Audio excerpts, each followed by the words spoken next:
안녕하세요. 생명의 샘 터지기 채도숙입니다. 오늘은 지난 시간에 이어서 하나님 목마릅니다. 세 번째 시간입니다. 오늘 본문을 통해서 성령 세례와 성령 충만의 차이점, 그리고 우리가 할 수 없는 것들을 어떻게 할 수 있는 힘을 얻을 것인가에 대해서 말해주고 있습니다. 이제 바로 시작하겠습니다. 몇 년 전 어느 날 나는 집으로 가서 점심을 먹기로 했다. 내가 이렇게 사소한 일을 이야기하는 이유는 무엇인가? 왜냐하면 나는 그때까지 점심을 먹으러 간 적이 한 번도 없었기 때문이다. 그날 내가 현관문을 열고 들어서자 나를 보고 깜짝 놀란 아내는 실제로 천장에 가서 닿을 만큼 펄쩍 뛰어올랐다. 그리고 의뢰하는 질문들을 던졌다. 어디 아파요? 해고당한 거예요? 나는 아니라고 대답했다. 그리고 그냥 집에 오고 싶었다고 말했다. 내가 샌드위치를 만들려고 부엌으로 가는 동안 아내는 하던 일을 마치려고 다시 방으로 들어갔다. 유치원에 다니던 우리 딸 도로시가 나를 반갑게 맞아주자 집으로 오고 싶은 충동을 따르기로 한 것은 잘한 일이었다는 생각을 하게 해주었다. 빵 한 조각에 땅콩 버터를 바르고 있는데 갑자기 딸아이의 기침 소리가 들려왔다. 나는 딸아이에게 달려갔다. 아이는 얼굴이 빨개진 채 목을 움켜잡고 있었다. 얼굴은 곧 파랗게 질렸다. 나는 하임리히요법, 즉 질식시 응급조치에 대해 듣긴 했지만 어떻게 해야 하는지는 전혀 모르고 있었다. 그래서 도로시의 입에서 튀어나온 작은 비엔나 소시지가 방을 가로지르며 날아오를 때까지 도로시의 등을 두드렸다. 도로시가 그 전까지 그렇게 질식했던 적은 한 번도 없었다. 그리고 내가 점심을 먹으려고 집에 갔던 적도 한 번도 없었다. 그러나 그날 나는 어떤 이유 때문인지 집에 가기로 했다. 내 그 충동은 그저 우연이었던가? 아니면 그 이상의 무언가가 있었던 것일까? 하나님의 영이 모든 그리스도인 안에 내주하시지만 모든 그리스도인이 성령이 주시는 능력을 다 부여받는 것은 아니다. 다른 신자들을 보고 그리고 자신을 보라. 그러면 그 사실을 명백하게 알 수 있을 것이다.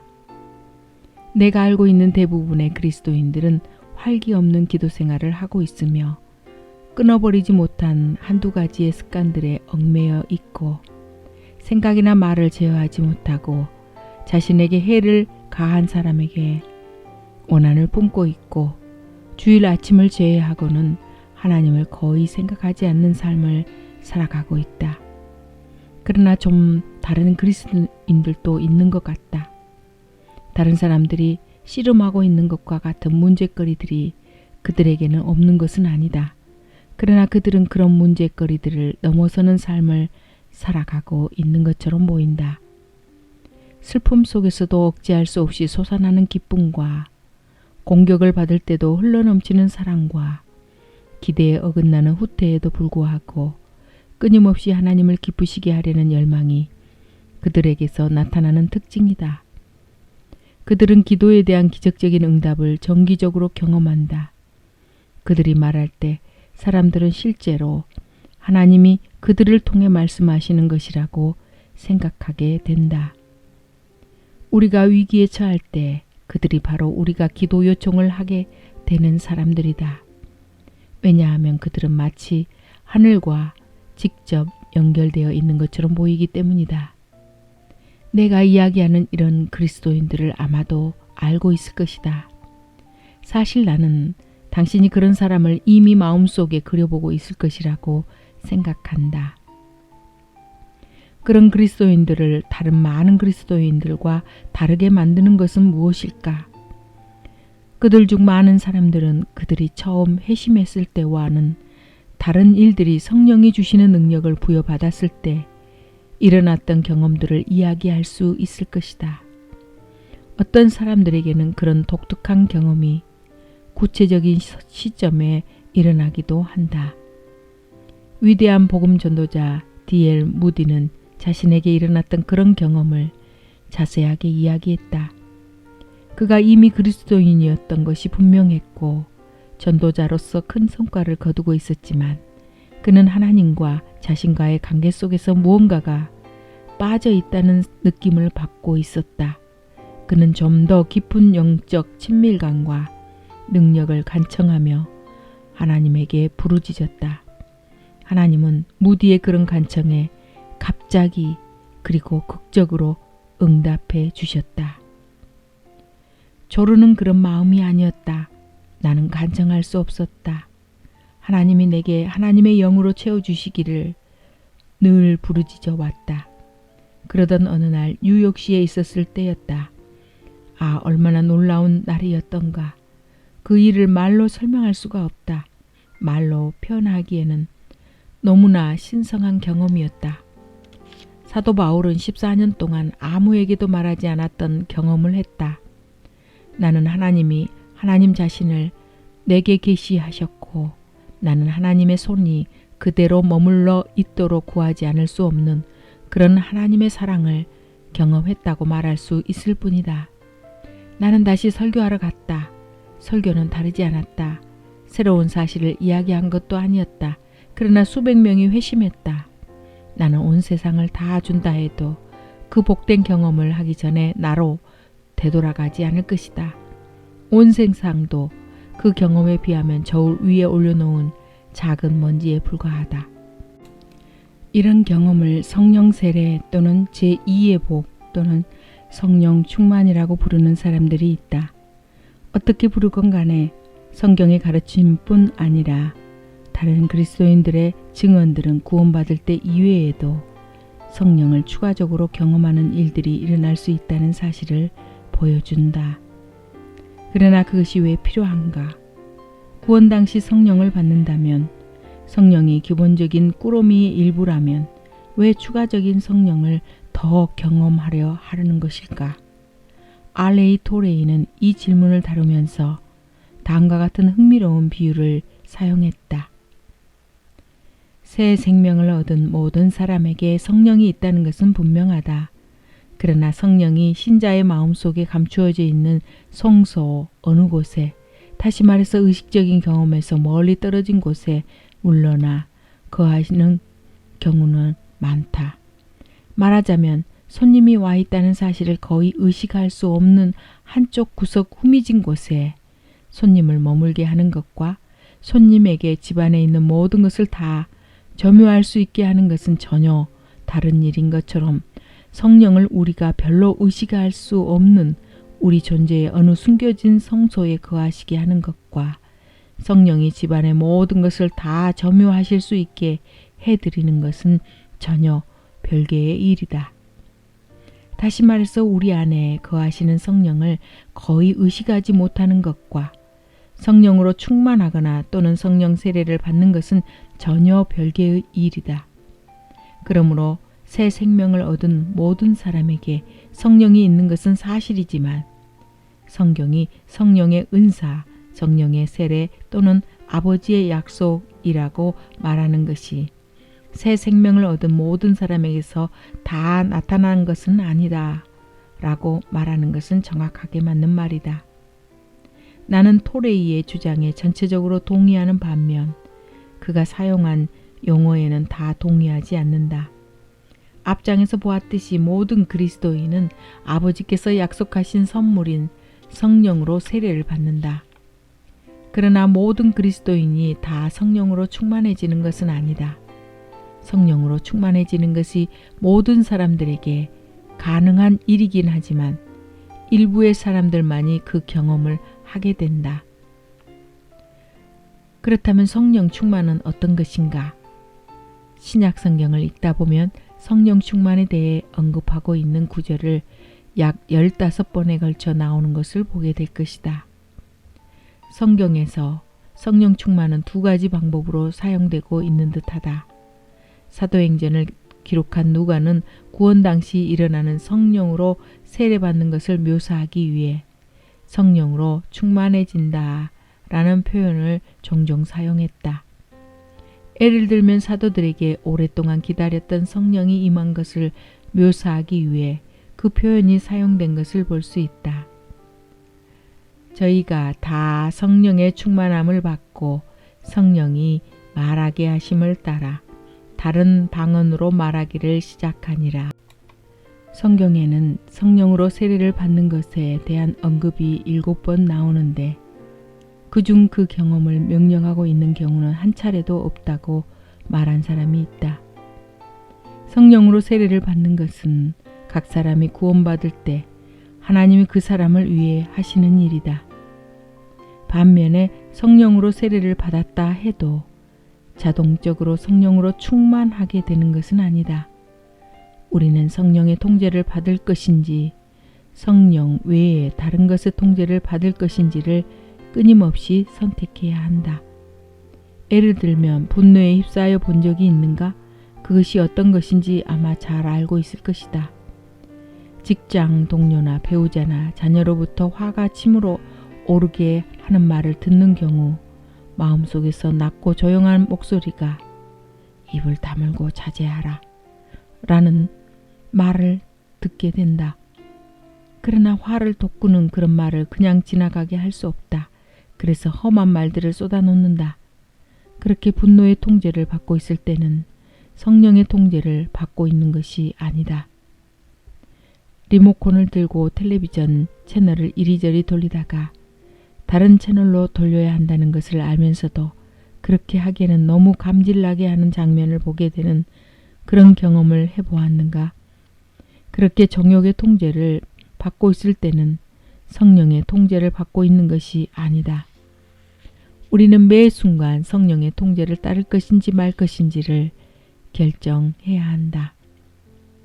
성령으로 충만하게 되는 것은 한 번으로 끝나는 것이 아니라 빈번하게 일어나는 경험이다. 성경이 성령으로 세례받는 것을 구원받는 순간에 일어나는 한 번의 사건으로 설명하고 있는 반면 단 한 번으로 영원히 성령 충만하게 된 경우는 찾아볼 수 없다. 성령의 통제와 지시를 따를 것인지 말 것인지는 매일 매 순간 우리가 선택해야 하는 것이다. 대서양을 향해야 하는 범선을 다시 생각해보라. 배가 항해하는 동안 내내 바람이 딱 한 번 불어와 돛에 바람을 안기는가? 물론 아니다. 잠시 바람이 불다가 잦아들고 때로는 방향이 바뀌기도 한다. 그와 마찬가지로 성령이 단 한 번으로 영원히 우리의 남은 삶을 통제하는 그런 일은 일어나지 않는다. 성령으로 충만하라는 바울의 명령은 우리가 반복적으로 해야 하는 행동임을 나타내는 현재형 시제로 되어 있다. 하나님이 원하시는 것은 소수의 사람들만이 아니라 모든 그리스도인이 성령으로 충만하게 되는 것이다. 유명한 그리고 자주 인용되는 목사인 벤스 헤브너는 한 그리스도인이 상당히 정상 이하이기 때문에 그가 정상이 되면 모든 사람들이 그를 비정상이라 생각한다고 말하곤 했다. 다행스럽게도 성령으로 충만하게 되는 것은 특별하고 영적으로 훌륭한 성도들만을 위한 것이 아니라 모든 그리스도인이 경험하게 되기를 하나님이 바라시는 것이다. 에베소서 5장 18절에서 충만하라고 지시한 바울의 명령은 단수형이 아니라 복수형이다. 그것은 그의 명령이 선별된 소수의 사람들만이 아니라 교회 안에 있는 모든 사람들이 따를 수 있는 명령이라는 것을 보여준다. 성령으로 충만할 때 얻을 수 있는 유익은 무엇인가? 매일 끊임없이 하나님의 성령의 인도하심을 따라 살아가기로 선택하는 의식적인 결정은 그리스도인에게 실제적인 유익을 가져다 준다. 그리스도께서 돌아가시기 전에 그리고 그 이후 승천하시기 전에 제자들은 예수님이 곧 그들을 떠나시리라는 사실을 큰 혼란을 느꼈다. 그들은 버림받은 듯한 느낌을 받았고 3년 동안 자신들의 삶을 투자했던 사람에게 배신당한 듯한 기분을 느끼고 있었다. 그러나 예수님이 잠시 그들을 떠나신 것은 사실상 그들의 유익을 위한 것이라고 예수님은 말씀하셨다. 내가 너희에게 실상을 말하노니 내가 떠나는 것이 너희에게 유익이라. 내가 떠나가지 아니하면 보혜사가 너희에게로 오시지 아니할 것이요 가면 내가 그를 너희에게로 보내리니. 예수님은 제자들에게 예수님이 그들과 육체적으로 함께 거하시는 것보다 더 좋은 일을 경험하게 될 것이라고 말씀하셨다. 예수님이 떠나신 후 제자들 안에서 실제로 사시도록 성령을 보내실 것이라고 말씀하셨다. 성령의 오심은 공부해야 하는 객관적이고 추상적인 신학 교리의 한 부분이 아니라 개인적으로 경험해야 하는 실체이다.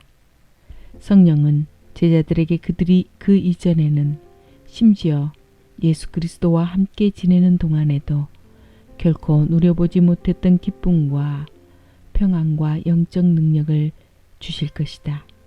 그리고 그 기쁨과 평안과 영적 능력은 오늘날 우리들에게 유효하다. 내가 이 말을 하는 것은 성령으로 충만해지라는 것의 하나의 명령인 반면 또 우리의 유익을 위한 명령이라는 사실을 기억하기 위해서이다. 내가 우리 딸에게 줄리아, 자 와서 용돈 받아가 라고 말할 때 나는 딸에게 무언가를 하도록 명령하는 것이다. 그러나 그 명령은 분명히 딸의 유익을 위한 것이다. 우리 딸이 그 명령을 거부할 경우 내가 억지로 용돈을 딸아이의 손에 쥐어주는 일은 없을 것이다.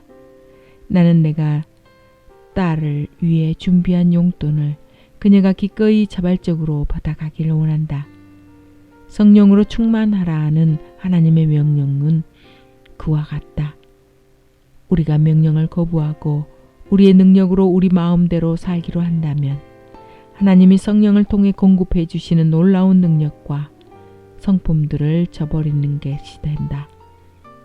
그러나 하나님의 명령에 순종하고 성령의 통제와 인도를 받아들인다면 최소한 다음 4가지의 분명한 유익을 경험하게 된다.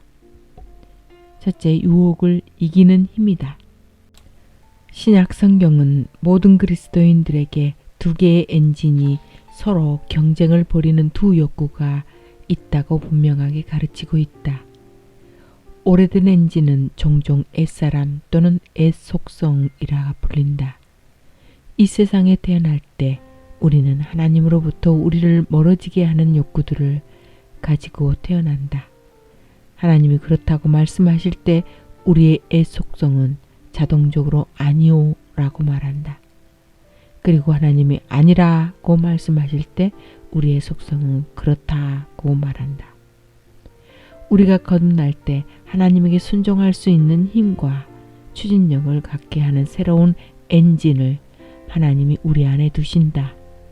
따라서 우리는 끊임없이 서로 싸우며 반대되는 두 방향으로 우리를 서로 끌어가려는 2개의 엔진을 갖게 된다. 내가 이르노니 너희는 성령을 쫓아 행하라. 그리하면 육체의 욕심을 이루지 아니하리라. 육체의 소욕은 성령을 거스리고 성령의 소욕은 육체를 거스리나니 이 둘이 서로 대적하므로 너희의 원하는 것을 하지 못하게 하려 함이니라. 너희가 만일 성령의 인도하시는 바가 되면 율법 아래 있지 아니하리라. 갈라디아서 5장. 우리 죄의 속성은 실제로 어떤 것인가? 우리의 옛속성은 십자가에 못 박혔다고 바울은 썼다. 부상을 당한 것이 아니라 십자가에 못 박혔다. 십자가에 못 박힌 사람이 견뎌야 하는 끔찍한 시련을 생각해보라. 10cm가 넘는 대못이 그의 손과 발을 뚫고 들어가 박힌다. 그리고 그가 일단 십자가에 매어 달리게 되면 숨을 고르기 위해 몸을 굽혔다 세웠다 하지 않을 수 없다. 그리고 서서히 질식하며 죽어가게 된다. 결국은 로마군의 창이 그의 옆구리를 찔러 마지막 숨을 거두게 한다. 그는 그저 부상을 당한 것이 아니라 죽게 된다.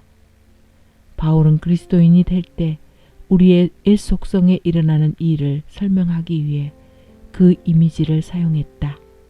사도 바울이 우리의 오래된 엔진이 폐기되었다고 선언했을 때 그것은 그 엔진이 우리에게서 제거되었음을 뜻하는 말이 아니다. 새 엔진과 싸우며 여전히 우리 안에 남아있다. 그러나 우리 목을 조르는 반칙은 더 이상 할 수 없게 된다. 십자가에 못 박힌 상태로는 그런 힘을 쓸 수가 없기 때문이다. 우리의 애속성은 우리가 그 속성에 힘을 주기로 선택하는 만큼의 힘만을 가지고 우리를 지배할 수 있다. 새 엔진의 힘을 생각하라.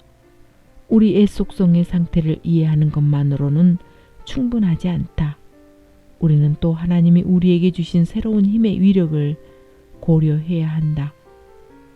너희 자신을 죄에 대하여는 죽은 자요 그리스도 예수 안에서 하나님을 대하여는 산 자로 여길지어다. 로마서 6장. 사도 바울은 기분이 좀 나아지거나 좀 더 낫게 행동하기 위해 죄에서 자유롭게 된 것처럼 행동하라고 우리에게 말하지 않는다. 대신 우리는 실제로 죄로부터 자유롭게 되었기 때문에 죄에서 자유롭게 된 것처럼 그렇게 행동해야 한다. 그것이 우리의 상태에 대한 정확한 파악이다. 예수 그리스도를 죽음에서 살리신 바로 그 성령께서 지금 우리 삶 속에서 일하시며 죄를 물리치시는데 필요한 모든 마력을 우리에게 제공해 주신다. 몸을 하나님께 드려라. 우리의 속성에 힘이 소실되었다는 것을 알고 우리에게 있는 새로운 힘을 정확하게 파악하게 되었다면 우리는 죄가 아니라 경건함이 우리 삶에 대한 결정권을 가질 수 있게 해 주어야 한다. 사도 바울이 지금 우리에게 편지를 썼다면 어떻게 썼을 것이라 생각하는가? 물론 정확하게 알 수는 없다. 그러나 다소 직설적으로 글을 쓰는 그의 특성을 감안해 볼 때 아마 이렇게 말했을 것이라 짐작해 볼 수는 있다. 포르노 인쇄물과 인터넷 음란 사이트로 너희 눈을 만족시키려 하지 말고 하나님의 말씀으로 너희 눈을 가득 메워라. 헛소문을 퍼뜨리고 분쟁을 일으키는데 너희 입을 사용하지 말고 하나님을 찬양하고 다른 사람들을 세워주는 일에 너희 입을 사용하라. 가서는 안 될 곳으로 너희 발을 향하게 하지 말고 대신 그리스도의 복음을 전하는 일에 너희 발을 사용하라. 너희 마음이 염려와 두려움에 휩싸이게 하지 말고 하나님의 평안을 누릴 수 있게 하라. 너희 삶을 망가뜨리는 욕구들에 휘말리지 말고 그 욕구들이 너희를 향한 하나님의 열망과 조화를 이룰 수 있게 하라. 우리 힘으로는 위에 말한 일들을 할 수 없다. 그러나 성령의 능력을 부여받게 되면 모두 다 할 수 있다. 존 스토트는 모든 그리스도인들의 정기는 상하 두 권으로 쓰여져야 한다고 말했다. 상고는 자신의 애속성, 즉 회심하기 전에 애자아에 관한 이야기를 쓰고 또 하고는 내주하시는 성령을 통해 새롭게 된 자아에 관한 이야기를 쓰라는 것이다. 내 자서전의 상고는 내 애자아가 십자가에 못 박히는 것으로 끝난다. 나는 죽어 마땅한 죄인이었다. 그리고 그리스도 안에서 죽었다. 하나님의 진노가 임한 예수 그리스도와 함께 연합함으로 내가 받아 마땅한 형벌을 받았다. 그러나 하고는 나의 부활로 시작된다. 내 옛 삶은 끝이 났다. 그리고 새로운 삶이 시작된다. 사도 바울이 우리는 새 생명 안에서 살아가기 위해 살리심을 받았다고 선언한 것은 미래에 일어나게 될 우리 몸의 부활만을 언급한 것이 아니라 우리는 성령께서 우리 안에 들어오시는 순간부터 시작되는 새로운 삶을 살아가도록 살리심을 받았다. 안녕히 계세요. 다음 시간에 이어집니다.